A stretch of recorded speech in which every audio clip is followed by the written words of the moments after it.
Hello. हाँ जी, क्या हाल है आप लोग के? बस बढ़िया ही होंगे।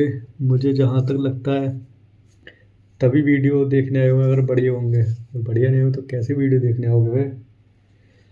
तो आज का जो हमारा सवाल है उसमें क्या है, subtract two matrix but before check subtraction is possible और नॉट। ऑब्वियसली यार, सबस्ट्रैक्शन पॉसिबल तो तभी होगी जब दोनों के साइज बराबर होंगे।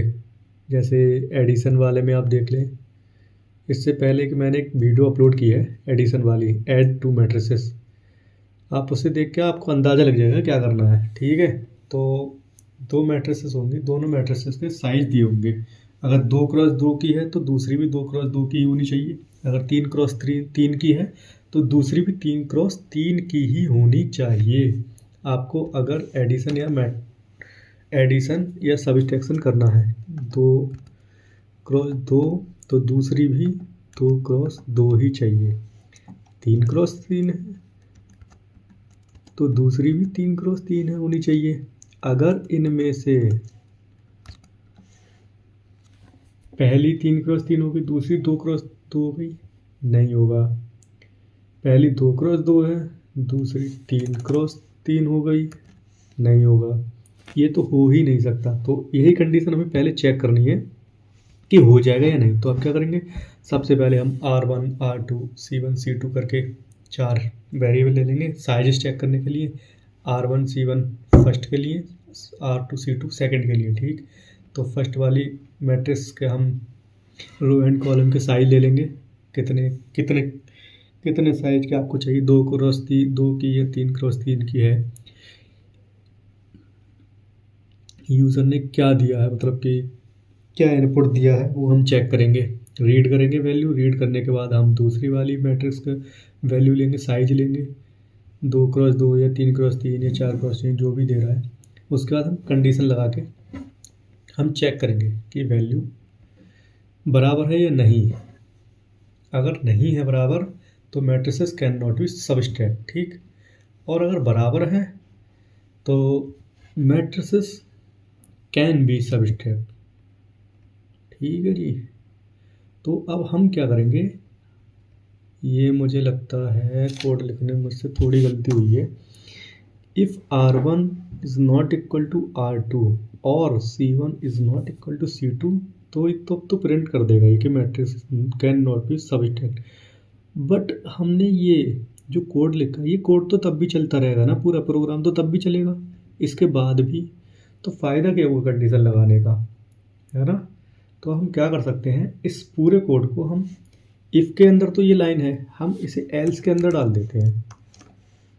एल्स के अंदर अगर हम इसे डाल देंगे पूरे नीचे वाले कोड को, बेटे नीचे को आ जा, शाबाश, हाँ, यहाँ पर हम इसे डाल देंगे, ठीक है, ये पूरे कोड को। अब अगर ये कंडीशन फॉल्स हो जाती है, मतलब कि इसके जो इफ़ के अंदर जो भी है अगर ये प्रिंट कर जाता है तब ये नहीं चलेगा, और अगर ये प्रिंट नहीं करता है तब ये चलेगा, ठीक है।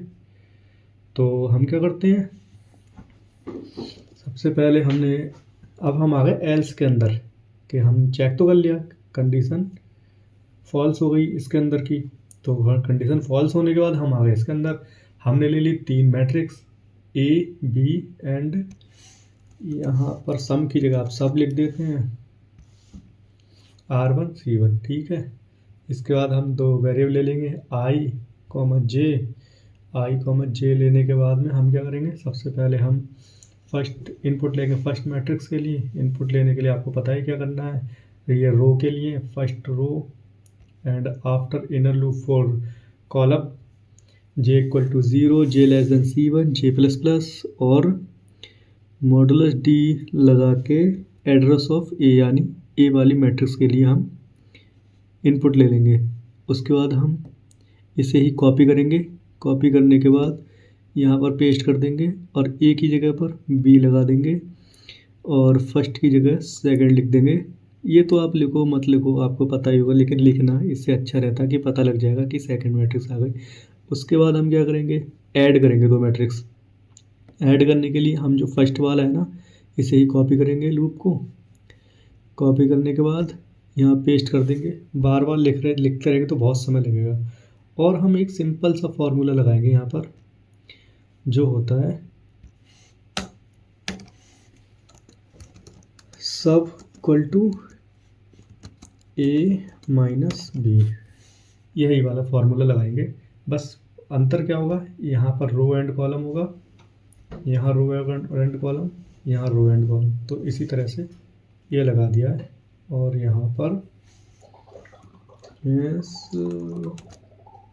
यू बी, ये हो गया। ठीक है, इसके बाद हम क्या करेंगे, इसे रन करा देंगे। रन कराने के बाद में हम इसका प्रिंट करा लेंगे। प्रिंट कराने के लिए क्या करेंगे, हम इसी वाले को लूप को फिर से कॉपी करेंगे और प्रिंट कर मतलब यहाँ पेस्ट करेंगे।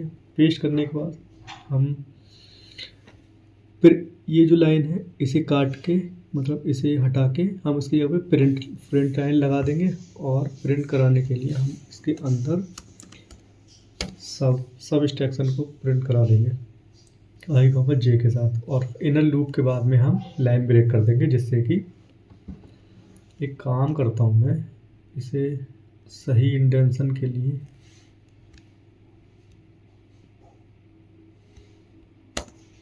ओ गायब ही हो गई। तो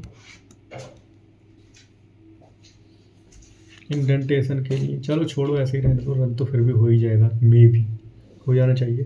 तो इसे हम करा देंगे। उसके बाद इसे कर लेंगे सेव करने के बाद आते हैं टर्मिनल में। टर्मिनल में आने के बाद भाई इसे पहले हम प्रिंट कराएंगे। सब टू मैट्रिक्स डॉट सी ओ सब टू मैट्रिक्स एल एम। ठीक है जी। ये करने के बाद हम क्या करेंगे, रन करा देंगे। Enter row and column of first 2 3 2 matrices can not be सबस्टेट, क्योंकि ये दोनों इक्वल नहीं है। इक्वल होंगे, इसमें 2 रो हैं 3 कॉलम है, इसमें 2 कॉलम 2 रो 2 कॉलम, तो ये तो नहीं हो पाएंगे। तो हम क्या करेंगे, दोबारा से करा लेते हैं। 2 2 2 2। ठीक है जी। अब एलिमेंट देखा, रन प्रोग्राम अब आगे बढ़ गया। पहली बार में क्या हुआ, जो प्रोग्राम है वो यहाँ से ही ब्रेक कर गया और उसके बाद प्रोग्राम एंड हो गया। लेकिन यहाँ पर प्रोग्राम अब एल्स के अंदर आ चुका है। एल्स के अंदर जब आ चुका है तो अब हमसे एलिमेंट लेने लगा ये कि क्या एलिमेंट देने हैं। पहले के हमने 2 दिए, 2 रो और 2 कॉलम दिए, तो यानी 4 एलिमेंट दिए जाएंगे टोटल। 4 एलिमेंट दिए तो पहले एलिमेंट 4 दे देते हैं, 5 दे देते हैं, 9 दे देते हैं, 7 दे देते हैं। ठीक है। दूसरा 5 दे देते हैं, 2 दे देते हैं, 6 दे देते हैं, 1 दे देते हैं। ठीक। 4 में से 5 गए, बचा माइनस का 1। 5 में से 2 गए, बचे 3। 9 में से 6 गए, बचे 3। और 7 में से 1 गए, बचे 6। ठीक है जी। इस तरह से हम 2 मैट्रिक्स को सबट्रैक्ट मतलब कि घटा सकते हैं एक मैट्रिक्स में से दूसरी मैट्रिक्स। ठीक है जी। तो आप चेक कर सकते हैं, और इसका कोड जो है वो फाइल में आपको डिस्क्रिप्शन में ऐड कर दूंगा, मतलब गिटहब लिंक ऐड कर दूंगा, उस पर आप देख सकते हैं जाके, और कोड मिल जाएगा। वैसे तो कोड की क्या ही ज़रूरत पड़ेगी, मैं सामने ही स्क्रीन पर कोड है, आप यहाँ से देख सकते हैं। अदरवाइज़ मैं कोड की लिंक डिस्क्रिप्शन में दे दूँगा। ओके।